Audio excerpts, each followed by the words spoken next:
Dans une petite ville au Texas, un jeune garçon nommé Ricky, qui porte un appareil orthopédique, s'entraîne au baseball avec un bâton et des pierres. Il frappe l'une des pierres et regarde pour voir si son père l'a vu, mais celui-ci rentre à l'intérieur. L'un de ses amis, Gracie, vient lui dire qu'il triche à cause de la distance à laquelle il frappe la pierre, mais il lui répond que ce n'est pas le cas et qu'il pense qu'il a la chance de jouer un jour dans les grandes ligues. Majors? Boy, you're never gonna play one inning in the majors? Never say never. Elle pense qu'il est fou, mais il frappe à nouveau l'une des pierres. Still think I'm cheating? See you later, alligator. Le dimanche, James, qui est pasteur, prononce un sermon. Pendant qu'il prêche, le père de Gracie, Earl, allume une cigarette et fume. Pendant ce temps, un autre membre, Madame Babbitt, crache continuellement du tabac sur le sol. James demande humblement à Earl et à Babbitt de cesser leurs activités dans l'enceinte de l'église. Lorsque Earl se met sur la défensive, James reste sur ses positions et lui dit qu'il doit garder la maison de Dieu pure. Plus tard, les enfants atteignent un champ et Ricky s'arrête à mi-chemin et ramasse un bâton sur le sol. Il tend une pierre à Robert et lui demande de la lui lancer, tandis que Connie joue le rôle de commentatrice. Ricky s'imagine en train de jouer dans la Ligue majeure. Koufax warms his arm here at the Yankee Stadium. Tie game, bottom of the ninth. At bat, Ricky Hill. Koufax throws a surprise slider. Hill swings, swats a long fly ball. Might be, could be, it is Hill's third moonshot tonight. Ricky frappe la pierre avec précision et elle s'envole sur une grande distance. Ils se réjouissent jusqu'à ce qu'ils entendent un bruit de vitres cassées. Alors que les enfants s'échappent, Ricky, qui a appris de son père à toujours assumer la responsabilité de ses actes, décide de marcher vers l'endroit où la pierre a atterri. Ils rencontrent un homme, Ray, dont le pare-brise de sa voiture vient d'être fissuré. Ricky lui dit qu'il trouvera un emploi et paiera les dégâts. Mais l'homme est impressionné par le fait qu'il ait pu frapper une pierre à plus de 100 pieds avec un petit bâton. L'homme lui dit qu'il est un prodige et prie pour que ses jambes guérissent afin qu'il puisse jouer professionnellement. You know what a prodigy is? When you get them legs healed up, I'm gonna be the first guy at the gate to buy a ticket. Il demande à Ricky de frapper à nouveau la pierre, et il voit bientôt une autre pierre fissurer son pare-brise. Ce soir-là, la mère de Helen commence à parler à James de son acharnement à mordre les mains qui le nourrissent à peine, lui et sa famille. Lorsqu'elle mentionne que sa soi-disant dévotion à Dieu a rendu Ricky mal nourri, la table devient silencieuse. Plus tard dans la soirée, Robert et Ricky regardent des cartes de baseball pendant leur lecture biblique du soir et James vient les avertir. Il corrige Robert, qui dit qu'il a acheté les cartes parce que Ricky aime le baseball. James dit à Ricky qu'il sait qu'il s'entraîne toujours, même quand il souffre. But you can't play baseball. You can't even run. And if you try, you're going to get ridiculed, you're going to get made fun of. Ricky accepte, mais il attend que James parte et continue de fixer la carte de baseball tout en citant l'écriture d'Isaïe. Those that wait upon the Lord shall renew their strength. They shall run and not be weary. Le dimanche matin, la famille se rend à l'église en voiture et découvre que tous les fidèles se tiennent à l'extérieur, comme s'ils voulaient se liguer contre eux. Avant que James ne puisse se retirer, Earl lui dit que les fidèles ne veulent plus de lui et qu'il doit partir. Be quick! We need that house back! We just got here. We just kicked you out. James prend le chemin de la paix et leur dit qu'ils seront partis le lendemain matin, car ils ne restent pas là où on ne veut pas d'eux. Helen, qui est en colère, sort de la voiture. Yeah, shoot. My husband, you run him out of his own church? Put his kids on the street because your pastor asked you to behave like the God-fearing people he believed you were? Helen, We're gonna be fine. Am I ever gonna see my only ever boyfriend again? I don't know. Le lendemain matin, alors qu'ils quittent tous la ville avec leurs affaires emballées, James remarque Earl essayant de conduire en état d'ébriété. Par compassion, il l'empêche de prendre le volant pour qu'il ne se tue pas. Earl s'en moque de sa compassion. Lorsque Ricky crie après Earl pour son manque de considération, ce dernier attaque Ricky. Don't you touch my boy. James parvient à faire entrer Earl dans sa maison et il remarque que sa femme a des bleus sur le visage. Thank you, Pastor. Sur la route, James entend un bruit provenant de la voiture et se rend compte qu'il n'y a plus d'essence. Lorsque la voiture s'arrête au milieu de nulle part, James, qui est à bout, va derrière le coffre et implore le Seigneur de lui faire un signe.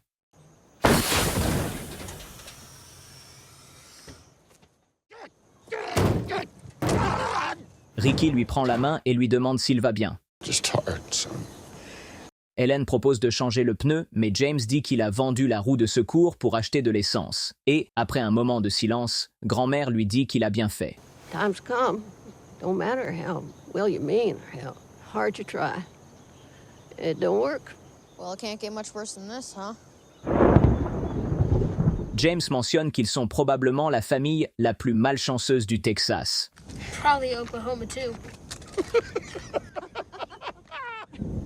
Toute la famille se met à rire de façon incontrôlée en se mettant à l'abri. Quelques heures plus tard, une femme âgée dans une voiture de luxe s'arrête et leur demande s'ils ont besoin d'aide. James lui répond que oui. Elle les emmène dans son grand manoir. Quelques instants plus tard, les enfants sont assis devant une télévision en couleur, ce qui les surprend car c'est la première fois qu'ils en voient une. Dans le salon, le mari de la femme, qui se trouve être chrétien, discute avec la famille. Il leur parle d'un emploi qu'il connaît. Il mentionne que son frère Dennis, à Bowie City, cherche un pasteur, mais qu'il n'y a pas eu de preneur parce que les gens pensent que l'endroit est un peu local. Suppose it ain't for you, but We'll take it. Yes, we will. It was not by accident that you found us on the road. When the good Lord shuts a door, he opens the window. Le lendemain matin, la famille se rend à Bowie City et est emmenée dans sa nouvelle maison. La maison a l'air tellement délabrée que personne ne sort de la voiture, à l'exception de James. Lorsque leur hôte, Dennis, leur suggère d'aller voir l'église parce qu'il l'adorerait, James opte plutôt pour cette option. L'église est un autre vieux bâtiment dont la peinture s'écaille et où plusieurs cigarettes jonchent le sol. Dennis pense que c'est un bel endroit, et James dit à contre-cœur qu'il pense qu'il y a des possibilités. Plus tard, Ricky et Robert se promènent dans la ville. Ils croisent des enfants qui jouent au baseball et Ricky leur demande s'ils ont de la place pour 2 autres. Le receveur, Jason, rétorque que Ricky ne peut pas jouer puisqu'il a tous ses appareils à la jambe. L'un des enfants plus âgés, Quinn, se moque de Ricky. I ain't playing with no robot boy. Robert leur dit qu'il ne jouera pas s'ils ne laissent pas Ricky jouer. Hey, flamethrower. I hit off you. We both play. Au premier coup, Ricky rate la balle et se positionne pour un autre lancer. Au deuxième lancer, il rate encore la balle parce qu'il n'arrive pas à mieux pivoter et tombe sur les fesses. Robert lui dit qu'il devrait partir, mais Ricky refuse. Il utilise la batte de baseball pour casser son appareil afin de mieux pivoter, même si cela lui fait mal. Au troisième coup, Ricky frappe la balle loin dans le champ, ce qui impressionne les enfants. Quinn, qui avait prétendu que Ricky ne pouvait pas frapper sa passe, leur dit qu'il ne veut toujours pas jouer avec un robot, et Robert lui reproche de leur avoir menti. Lorsque Quinn s'emporte contre Robert, Jason rappelle à Quinn que l'entraîneur va l'exclure de l'équipe s'il se bat à nouveau. Un peu plus tard, James rejoint la famille pour le dîner et remarque que tout le monde lui sourit. Il leur demande ce qui les rend si heureux, et Ricky se tient devant lui sans son appareil orthopédique. James est très heureux. Keep that ice cream man busy and I'm gonna steal us a gallon. Le lendemain, les garçons rejoignent les enfants du quartier pour s'inscrire dans l'équipe de baseball. L'entraîneur leur dicte ses règles et leur dit qu'il attend d'eux dévouement et engagement. Il remet à tous un formulaire de consentement à remettre à leurs parents. Lorsque l'entraîneur voit les jambes de Ricky, We're making sacrifices. Well spoke. il respecte son dévouement malgré sa situation. I'll give you 3 tryouts. Hey, but you better bring me some magic. Le soir, Ricky s'approche de son père avec le formulaire. James essaie de le calmer et lui dit de réciter le psaume 23. Daddy, I know what you're gonna say, but I'm better. You are not healed. Your bones are like twigs. You will not play. Ever. Il dit à Ricky de voir sa santé comme un signe que le bon Dieu veut qu'il fasse quelque chose de plus important. Mais Ricky sort de la pièce en courant, ce qui inquiète James. Le dimanche, il remarque qu'un autre homme fume une cigarette pendant le sermon. Mais il ne l'arrête pas, même si l'idée ne cesse de le distraire. Après le service, Hélène remet à Ricky une lettre de Gracie qu'il s'empresse de cacher. Plus tard dans la journée, les enfants rassemblent 75 cents pour acheter un burger à leur père. Ils remarquent qu'il leur manque une pièce et la gentille serveuse leur en donne une pour qu'ils puissent l'acheter. À la maison, toute la famille surprend James avec le repas. Les enfants lui disent qu'ils reconnaissent qu'il prend soin d'eux toute l'année et qu'il voulait s'occuper de lui aujourd'hui. Ce soir-là, Ricky se cache sous sa couverture pour lire la lettre de Gracie, qui lui annonce qu'elle et sa famille déménagent. Truly, I hope you're still swinging no matter how your legs are. Knowing you, I bet you a buffalo nickel you're still dreaming of the majors. Le lendemain matin, Ricky et Robert se tiennent à l'extérieur du terrain et regardent les autres enfants jouer. Jason leur dit que l'entraîneur ne vérifie pas les signatures et leur demande de les falsifier, car le vrai péché est de ne pas les laisser jouer. Robert pense que Ricky mérite de jouer, alors il imite la signature, espérant que le bon Dieu partage son point de vue. Evening, ma'am. Don Fisher, youth baseball coach. He signed Ricky's permission slip. Lorsque James dit qu'il n'a signé aucun papier, l'entraîneur dit que les garçons peuvent être comme ça et raconte à James qu'il n'a jamais vu un enfant jouer aussi bien que Ricky. The Lord give him a gift. You ain't gonna let him play? Nope. Well, he's not going to be playing. Look, I've pastored 13 years up in the Panhandle, and I know good and well what a miracle looks like. And Ricky is one. So my counsel to you, Pastor, is figure out why you're so hell-bent on crushing the boy's soul and squandering his blessing. Lorsque l'entraîneur s'en va, Ricky essaie d'assumer la responsabilité, mais Roberts avoue que c'est lui qui a signé. La mère de Helen l'empêche de s'en prendre au garçon et lui dit qu'il a transformé sa famille en moutons et qu'il leur ôte toute joie de vivre. Ricky lui répète un des sermons de James sur le fait qu'un homme doit utiliser ses dons pour servir Dieu. Born to be a preacher. It ain't about me swinging a stick to hit a stone. When I swing that bat, I ain't crippled no more. I am David taking down Goliath. Everybody can see how much this means to me, but you, Daddy. Don't you backtalk me. Robert, qui sait qu'il va être puni, se met à pleurer et James lui dit d'aller derrière. You deceived me. This is about saving your soul. You can beat me all night. We're gonna change Ricky. He's lost. He ain't the one who's lost. Alors que James s'apprête à le frapper avec la ceinture, il ne peut se résoudre à le faire. Alors il dit à Robert de rentrer à l'intérieur et celui-ci se met à pleurer. Quelque temps plus tard, Ricky va parler à son père à l'église et lui dit qu'il sait que Dieu lui a donné 2 dons et qu'il va donc s'engager à prêcher l'évangile avec sa bouche et à jouer fermement avec ses mains.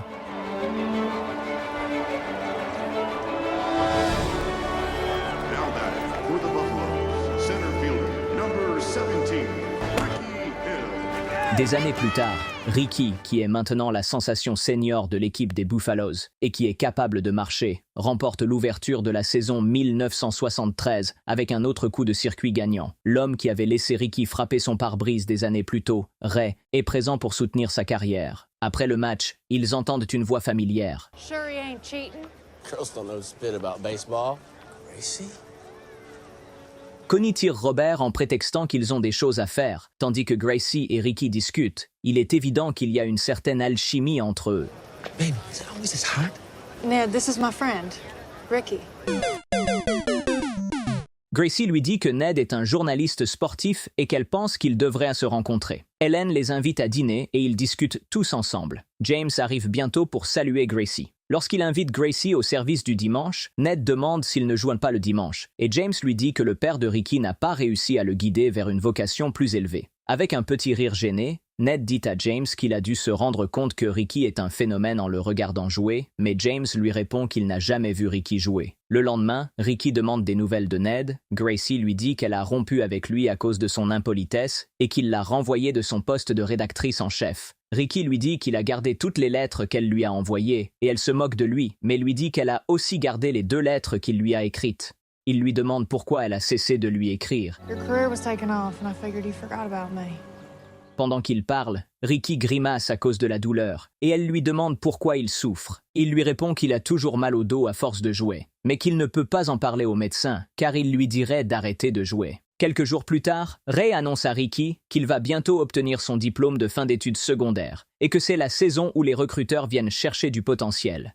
And right now is when all the scouts are snatching up all the good ones, and son, you're better than good. Il leur dit qu'il va appeler l'un des meilleurs recruteurs qu'ils connaissent pour qu'ils viennent voir le match de Ricky demain afin qu'il ait une chance de jouer dans les grandes ligues. Lors du match, des années plus tard, Quinn est toujours rancunier et promet d'éliminer Ricky. Pendant ce temps, les recruteurs que Ray a appelés sont assis dans la foule, observant attentivement Ricky jouer.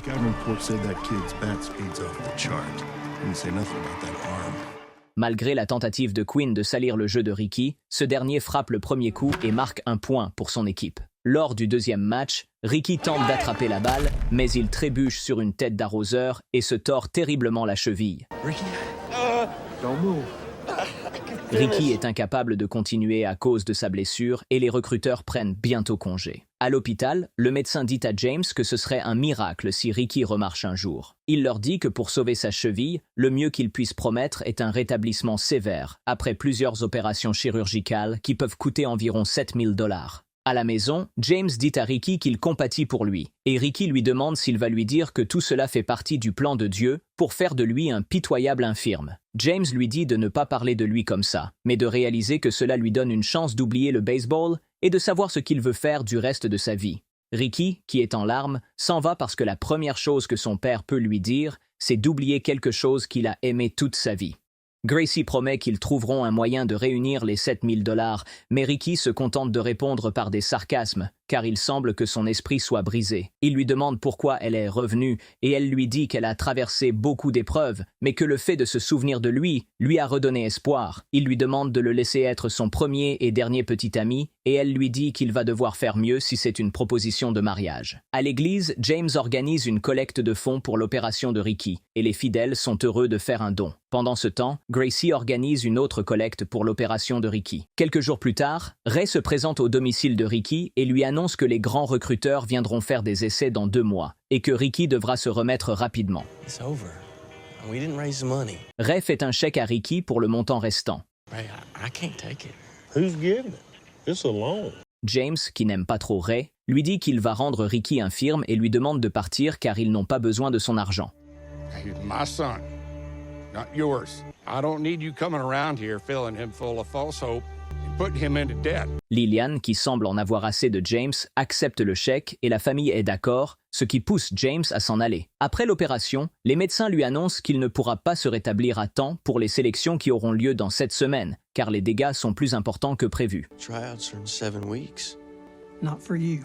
Un soir, Ricky retrouve James qui s'était endormi en lisant un livre sur les symposiums médicaux pour mieux comprendre la blessure de Ricky. Après un rendez-vous au cinéma avec Gracie, Ricky lui dit qu'il ne pense pas pouvoir aller plus loin parce qu'il a peur de se paralyser et de ruiner leur avenir. Elle lui dit qu'il ne peut pas abandonner et qu'elle a de nouveau besoin de son rêveur. Devant son refus, Gracie s'en va, dépitée. Alors que Ricky s'éloigne, Robert s'empresse de venir le chercher et, en rentrant à la maison, il constate que grand-mère est mourante et qu'il ne lui reste plus beaucoup de temps à vivre. Ricky commence à pleurer et lui dit que les médecins exagèrent, mais elle lui dit calmement qu'elle va rencontrer son Seigneur. Elle leur raconte qu'elle a abandonné ses rêves à un jeune âge pour suivre un homme. Elle est heureuse d'avoir pris cette décision car elle les a eus grâce à elle, mais elle lui dit que la douleur du regret la taraude toujours. Lillian regarde James et lui dit qu'il est un homme bon, mais elle lui demande d'être un grand homme et de permettre à Ricky d'aller aux essais, et James honore ses souhaits. Quelques jours plus tard, toute la famille se réunit pour l'enterrement de grand-mère. James prononce un discours qui rend hommage à son amour et à sa capacité à dire la vérité même quand on a l'impression de ne pas vouloir l'entendre. Au cours des semaines suivantes, Ricky enlève ses plâtres et commence à s'entraîner avec Robert. Un jour, alors qu'ils s'entraînent, Ray vient leur annoncer que le roi des scouts, nommé Red, sera présent. Ray dit à Ricky de faire de son mieux, mais il est persuadé que tout ce dont Red a besoin, c'est de le voir frapper et qu'il aura une chance. La veille de l'essai, Ricky se rend à l'église pour prier. Il dit au Seigneur qu'il ne fait pas cela parce qu'il veut se faire un nom ou défier son père terrestre, qu'il a appris à aimer parce qu'il sait qu'il essaie de veiller sur lui et qu'il espère avoir un moyen de lui rendre l'appareil.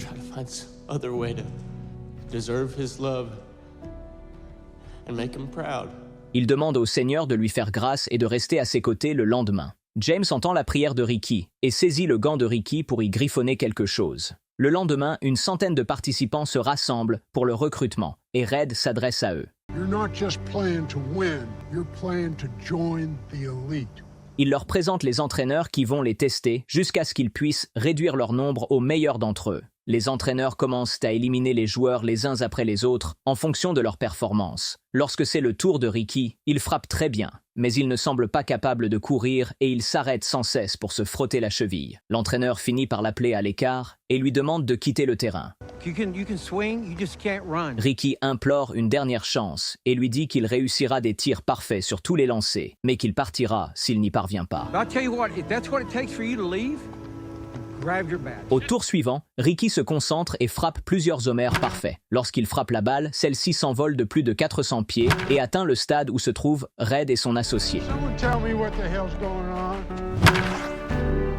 Red trouve impossible que quelqu'un puisse frapper des balles aussi loin pour l'atteindre. Il est surpris, mais demande à son associé d'arrêter la personne avant qu'elle ne blesse quelqu'un. Ricky, qui a dû frapper une vingtaine de coups de circuit parfaits à ce stade, commence à perdre espoir lorsque Red ne se présente pas et que les entraîneurs présélectionnent les autres sauf lui. Il jette sa batte de baseball et son gant et monte dans sa voiture. Il conduit négligemment jusqu'à l'endroit où il avait l'habitude de frapper des pierres lorsqu'il était enfant.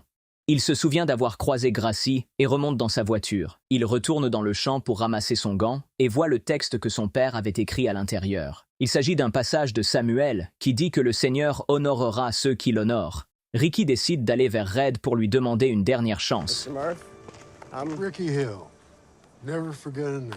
Il dit à Red qu'il est le meilleur frappeur qu'ils trouveront jamais, mais qu'il a été disqualifié à cause d'une blessure à la jambe qui va guérir. Red lui demande d'attendre l'année prochaine lorsque sa jambe sera guérie, car une jambe défectueuse peut leur coûter beaucoup d'argent. Lorsque Ricky insiste sur le fait qu'il ne peut pas attendre l'année prochaine, Red, qui aime son audace, décide de lui faire une faveur en lui permettant de jouer les derniers matchs. Il lui dit qu'il va le laisser frapper la balle pour les deux équipes et faire du jeu un standard de niveau professionnel, afin qu'il puisse lui prouver son talent. Le jour du dernier match, James prépare son sermon pour la nuit. Helen, qui a préparé des œufs pour James, les lui apporte. Down here in front of me, may I have my eggs? James la suit à l'extérieur et lui demande ce qui lui arrive. Elle se met alors à pleurer en disant qu'elle aimerait que sa mère soit là parce qu'elle comprendrait. Helen lui rappelle que Ricky est né avec des jambes fragiles et que les médecins ont dit qu'il ne marcherait jamais, mais qu'il a couru et est devenu un enfant parfait. Elle lui demande combien de miracles il lui faut avant de voir ce qu'il a sous les yeux. James se met à bégayer et elle le quitte. Au stade, Ricky tombe sur Gracie qui lui dit qu'il est devenu si doué pour la tricherie qu'elle ne peut même plus l'attraper. Il lui dit que son secret est que ce n'est pas lui qui frappe. Lorsqu'elle lui demande qui le fait, il l'embrasse, même si cela ne répond pas à la question. Pendant le sermon de James, celui-ci explique pourquoi l'église semble vide. Il leur dit que Ricky joue un match qui peut lui donner une chance de jouer en Ligue majeure de baseball, mais il leur dit qu'il a toujours été fier de n'avoir jamais assisté à un match de Ricky jusqu'à ce soir. Lors du match, Ricky entre dans le stade devant des milliers de spectateurs. Même Don, son entraîneur de baseball de son enfance, vient l'encourager. Proud of you, Ricky. Très vite, un joueur universitaire 4 fois champion américain, Jake, entre sur le terrain. Don't take it easy on him, Jake. He calls himself a hitter. Rocks back and delivers a fastball. Strike one! Right by Hill. Looked like he was on his front foot, probably anxious, just seeing that velocity for the first time. Il frappe à peine la balle suivante et la foule devient tendue. Au 3e strike, Ricky frappe parfaitement la balle et la foule l'applaudit à tout rompre. À l'église, James confesse à l'assemblée qu'il réalise maintenant qu'il a été égoïste et cruel, parce qu'il pensait comprendre quel était le plan de Dieu pour son fils, alors qu'il s'agissait en fait de son propre plan depuis le début. Il fond en larmes et s'excuse auprès d'eux. Car il est censé être leur chef spirituel, mais il se sent ignorant en ce moment. Pendant ce temps, sur le terrain, Red met en place un nouveau lanceur. Alors que le lanceur lance, Ricky frappe la balle en plein dans le mille et Red doit s'écarter pour éviter d'être touché. Les lanceurs se succèdent et Ricky continue de frapper parfaitement. Au 4e coup, Red regarde les balles bouger et n'a probablement pas vu un jeu aussi bon depuis longtemps. Au bout d'un certain temps, Ricky a frappé 10 balles sur 10 avec 10 lanceurs différents. Soudain, Red arrête le jeu et sort les gros bras. Oh, ladies and gentlemen, this is going to be a treat right here. This is big league pitcher Jimmy Hammer. Hammer. All-star. Makes Major Leaguers look like Cinderella. Lorsque Jimmy entre sur le terrain, il a un regard méchant et prévoit de détruire Ricky. Les 2 premières frappes passent à côté de Ricky, qui ne voit presque pas la balle lui passer sous le nez. Au 3e coup, c'est une fausse balle et Jimmy relance. Le 4e lancé touche Ricky dans les côtes et il s'écroule au sol, en proie à une douleur atroce. Red s'approche de lui et lui dit d'aller sur la base puisqu'il a déjà fait 10 coups sur 10 et qu'il n'a rien d'autre à prouver. Ricky refuse et décide de jouer le dernier lancé. Lors de ce dernier lancer, tout le stade se tait pour voir comment les choses vont se dérouler. C'est à ce moment que James arrive sur le terrain et observe le match. Au moment où Jimmy lance, Ricky frappe la balle bien au-delà du terrain, réalisant ainsi un coup de circuit. Here it comes. Swung on. Hill smokes this ball to left center. Might be, could be, it is Hill's 3rd moonshot tonight. Swung on. Hill smokes this ball to left center. La foule est en délire et Ricky s'élance pour un home run. Alors qu'il passe devant le terrain, il aperçoit son père et ralentit. Les 2 hommes se regardent, les larmes aux yeux, et Ricky court vers ses coéquipiers, qui le soulèvent. Pendant ce temps, Red, qui affiche un air satisfait, s'éloigne. Après le match, James étreint Ricky et lui dit qu'il devra s'y habituer. Le 1er juin 1975, Ricky signe avec les Expos de Montréal. Il se marie avec Gracie sur le terrain de baseball et James officie la cérémonie. Il joue dans le système des Expos pendant 4 ans. En 1979, sa colonne vertébrale lâche et il n'a plus jamais joué au baseball. Aujourd'hui, Ricky est entraîneur de la Ligue mineure de baseball et instructeur de golf à Fort Worth. Those that wait upon the Lord shall renew their strength. They shall run and not be weary.